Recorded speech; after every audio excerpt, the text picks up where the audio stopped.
네, 뉴욕 증시가 나흘 연속 하락한 게 올 들어 처음입니다. 그만큼 뉴욕 증시가 참 야무지게 상승했다는 것을 볼 수가 있는데요. 이렇게 좀 흔들리는 뉴욕 증시에 가장 지금의 좀 큰 포인트들 어떤 것들을 잡아봐야 할까요? 글로벌 이슈에서 투자 아이디어를 찾아보겠습니다. 김종규 연구위원입니다. 어서 오십시오. 안녕하십니까? 네, 오늘 어떤 소식 전해 주셔야 될까요? 아무래도 최근에 헤드라인이 미국채 금리로 나타나고 있는 만큼 미국채 금리의 상승이 미국 경제에는 어떤 영향을 미치고 있고 실제로 우리 시장의 투자 전략에는 또 어떤 영향을 미칠지 이에 대한 시사점을 점검을 해보도록 하겠습니다. 미국 국채가 약세를 지속하고 있습니다. 연방준비제도의 출구 전략 가능성이 커지면서 실세 금리는 상승했는데요. 오늘 그 의미와 전략에 대해 알아보겠습니다. 현재 거시 지표의 변화의 흐름부터 잡아볼까요? 네, 먼저 국채 금리가 계속 올라가고 있는 모습이죠. 그래서 준비된 그림을 보시면 미국채 수익률이 저점 대비해서 즉 올해 5월 달에 기록했던 저점 대비해서 거의 2배 수준으로 올라가고 있는 상황입니다. 그래서 준비된 그림을 보시면 초반에 이제 금리가 올라갈 때는 증시의 반응이 그렇게 크게 움직이지 않았지만 실제적으로 6월 달에 금리가 급등하는 구간에서는 증시가 크게 조정을 받는 모습이었고요. 그 이후에 다시 7월 들어서 금리가 안정된 수준을 보이니까 전체적으로 이제 시장의 움직임은 다시 강세 종목들이 나타나면서 지수가 안정되는 모습을 보였다가 재차 다시 최근에 금리가 올라가는 모습을 보이고 있으니까 4일 연속의 조정이 나타나고 있는 국면이죠. 그래서 전체적으로 지금 미국채 수익률 결국 속도의 문제다라고 보여집니다. 속도가 빨라지면 빨라질수록 시장의 변화가 좀 크게 나타나고 있다는 걸 봐야 될 것 같고요. 네. 그다음 우리가 살펴봐야 되는 것은 그럼 달러가 변했느냐.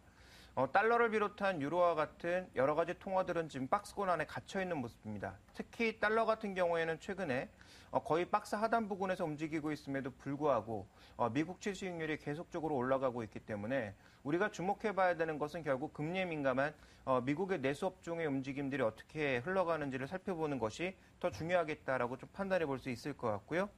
그 다음 우리가 좀 살펴봐야 되는 것이 금리에 민감한 은행 업종들, 시장을 주도해왔던 주도 종목군들이 상승 추세를 깬 것은 아닙니다만 꾸준하게 좀 조정을 받고 있다라는 것, 이런 부분들을 체크해 보면서 이 거시지표의 변화, 최근의 환율보다는 미국채 금리의 상승에 미국의 내수주들의 반응을 살펴보는 것이 핵심이 아닌가 이렇게 좀 판단을 하고 있습니다.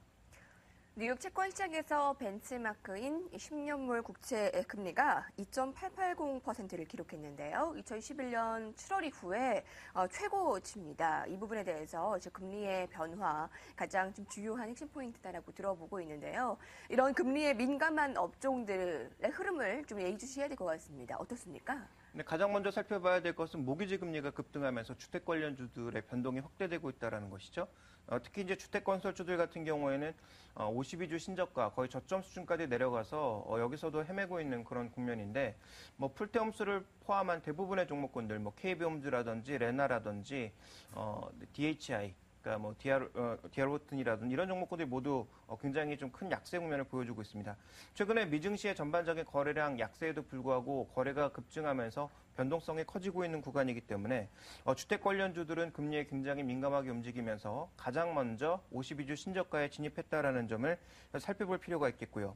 여기에 결부지어서 우리가 좀 살펴봐야 되는 것은 미국 주택 선행 지표들, 주택 착공 건수, 허가 건수라든지 아니면 신규 주택 착공들이 지금 여전히 플러스권에 머물고 있습니다만 줄어들고 있다는 거죠. 그래서 이것이 마이너스로 가진 않을 것으로 보여지고 있고 여러 번 언급드렸지만 미국 주택 시장의 우상향은 이어질 것으로 보여지고 있는데 문제는 탄력이 둔화되면서 관련된 종목군들의 변동성이 커지고 있다는 것. 그래서 금리의 레벨의 상승에 따라서 종목군들의 변동성이 확대되고 있다는 것을 주목해 보실 필요가 있을 것 같고 예상대로 하반기에는 주택 지표와 관련된 긍정적인 요인들은 상당 부분 줄어든다는 것을 우리가 생각을 해봐야 될 것 같습니다.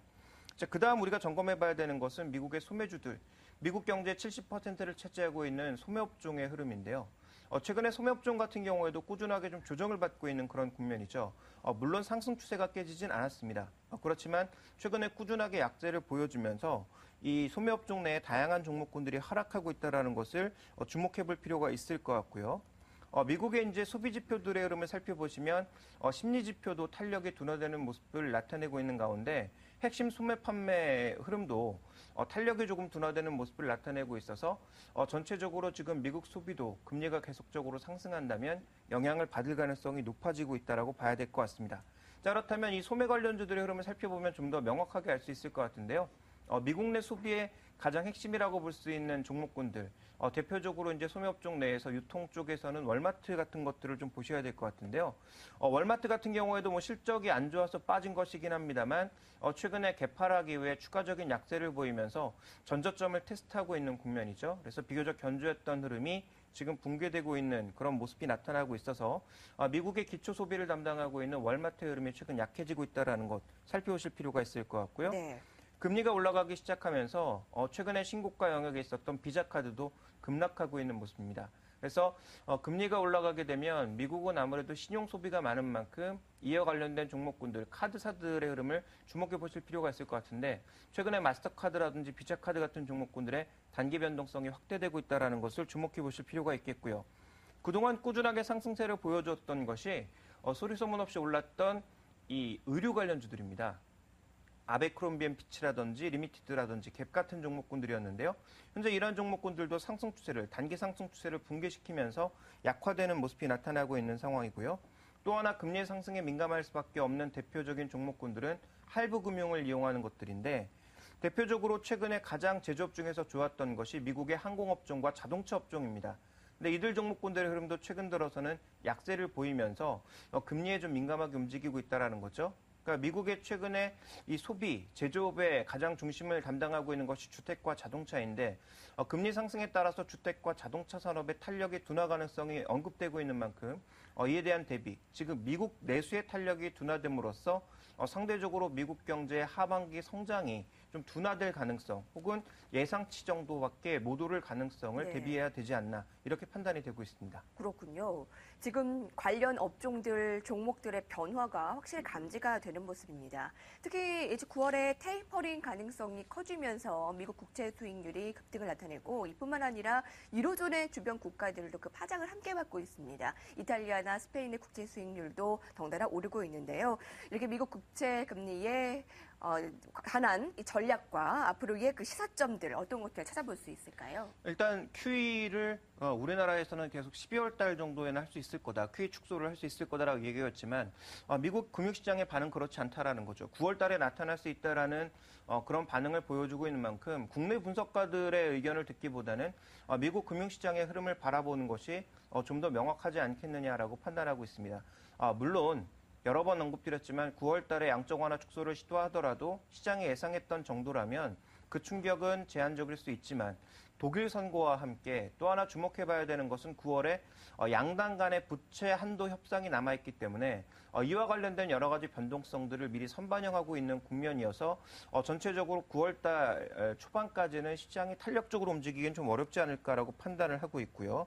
또 하나 지금 시장에서도 보시면 인도, 인도네시아 같은 상대적으로 경상수지 취약국들이 달러가 약세를 보이는 국면에서도 그 나라 통화들이 더 큰 약세를 보여주고 있기 때문에 이렇게 위기가 나타나고 있는 동남아 일부 국가들의 움직임들이 금융시장에 큰 영향을 미칠지 그 파장도 점검을 해봐야 될 것 같고요.